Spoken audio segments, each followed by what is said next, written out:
আয়োজক ইসকনের সমস্ত সাধু সন্ত, আমি প্রত্যেককে আমার অন্তর থেকে দণ্ডবোধ প্রণাম শ্রদ্ধা নিবেদন করি। পশ্চিমবঙ্গ সরকারের পক্ষ থেকে এই শুভ পবিত্র রথযাত্রা উপলক্ষে আমার পশ্চিমবঙ্গবাসীকে আমার পক্ষ থেকে, সরকারের পক্ষ থেকে আন্তরিক অভিনন্দন জ্ঞাপন করি। আমি ৭১তম কলকাতা রথযাত্রা মহোৎসব, যার পরম্পরা মেনে আমাদের শ্রীলা প্রভুপদ যিনি পূজ্যপাদ এই ভক্তি আন্দোলনকে গোটা পৃথিবীর সমস্ত প্রান্তে ছড়িয়ে দিয়েছেন, তার প্রতিষ্ঠিত ইসকন কলকাতার পক্ষ থেকে আয়োজন করা হয়। আমি গর্বিত, আমি ধন্য যে যিনি পূজ্যপাদ এই ভক্তি আন্দোলনকে গোটা পৃথিবীর সমস্ত প্রান্তে ছড়িয়ে দিয়েছেন, তার প্রতিষ্ঠিত ইসকন কলকাতার পক্ষ থেকে আয়োজন করা হয়।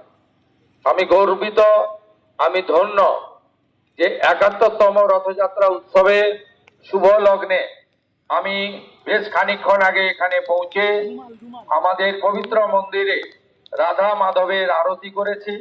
শ্রীলা প্রভুপদ মহোদয় যে ঘরে তিনি থাকতেন, যেখান থেকে তিনি এই ভক্তি আন্দোলনকে গোটা পৃথিবীতে ছড়িয়ে দিয়েছিলেন, সেই কক্ষ আমি দর্শন করেছি। আমি প্রণাম নিবেদন করে সেখানকার ধুলা আমার মাথায় নিয়েছি। এ এক পরম প্রাপ্তি আজকের দিনে আমার।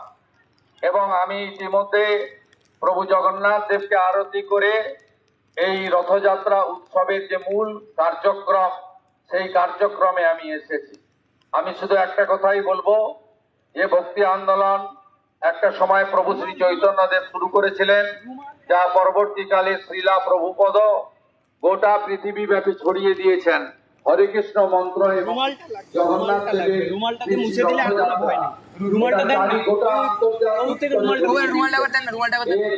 সর্বত্র ছড়িয়ে পড়ুক।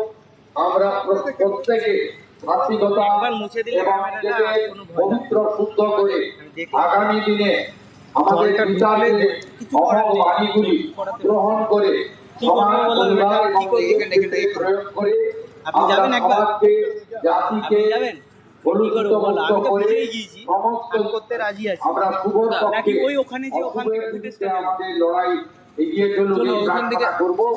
এবং আপনারা শুনতে খুশি হবেন, ইসকনের সঙ্গে পশ্চিমবঙ্গ সরকার করেছে, তার বিভিন্ন রাজ্যে ইসকন সাফল্যের সঙ্গে করছে। এক্ষেত্রে আমরা পশ্চিমবঙ্গে কলকাতা মহানগরী আগামী ১ আগস্ট থেকে শুরু করতে চলেছি। এটি একটি পরম প্রাপ্তি আমাদের।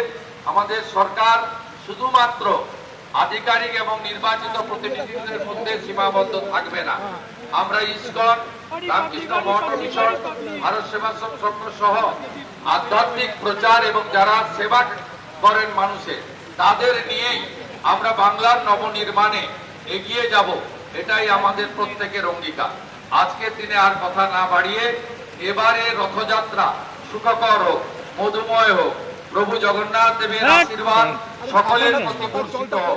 শ্রী চৈতন্যদেব মহাপ্রভুকে স্মরণ করে শ্রীলা প্রভুপদের উচ্চারণ হরে কৃষ্ণ মন্ত্রে কলকাতা মহানগর, তিলোত্তমা কলকাতা, সিটি অফ জয় চারিদিকে মুখরিত হোক।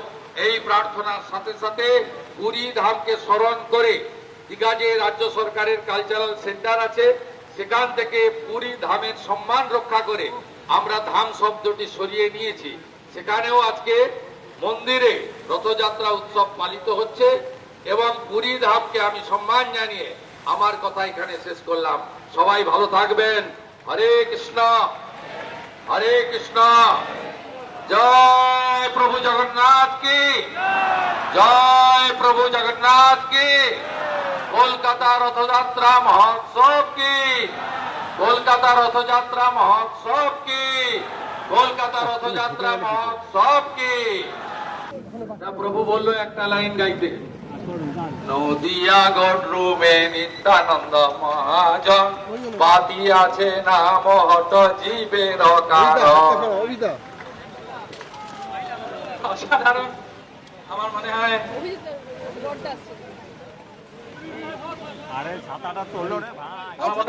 কলকাতা রথযাত্রার একটা ইতিহাস, যে মাননীয় মুখ্যমন্ত্রী শুভেন্দু অধিকারী মহাশয় জগন্নাথ বলদেব এবং সুভদ্রাকে আশীর্বাদ নেওয়ার জন্য তিনি প্রথমবার গৌড়ীয় গান গেয়ে সর্বান্তকরণে জগন্নাথের কাছে প্রার্থনা করি তার দীর্ঘ আয়ু এবং সুস্বাস্থ্যের ভগবানের কাছে প্রার্থনা করি তিনি যাতে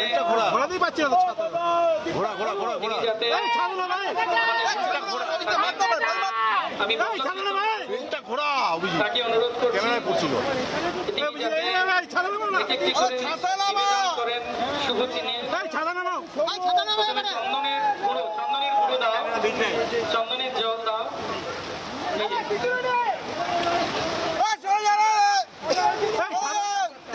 চন্দনের জল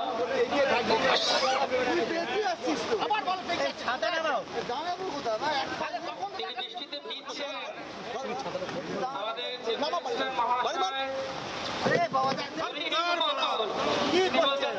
আমরা আপনাদেরকে ছবি দেখাচ্ছি অভিজিৎ মুহূর্তে একেবারে নির্ঘণ্ট মেনে কলকাতা ইস্কনে রথের রশিতে টান পড়তে চলেছে। উলুধ্বনি মায়েরা উলুধ্বনি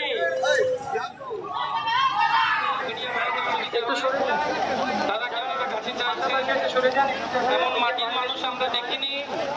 তিনি একজন ভক্ত, জগন্নাথের ভক্ত। জগন্নাথ তার অভিষেক করছেন, জগন্নাথের অনেক বড় ভক্ত, পরম ভক্ত, বাংলার ভূমিপুত্র। এবার চন্দন জলে তিনি সিদ্ধ করছেন রাজপথ বাংলার সবার হয়ে। যে রাজা যে কার্য করেন আজকে আমাদের মুখ্যমন্ত্রী মহাশয় শুভেন্দু অধিকারী মাননীয় ভক্ত মহাশয়, হ্যাঁ ভক্ত বললেও যেটা কথা বলা হবে ঠিক তিনি ভগবানের আজ্ঞামালা মাথায় নিয়ে একটু ছাতা ধরতে হবে, ছাতা না ধরলে আগুনটা জ্বলবে।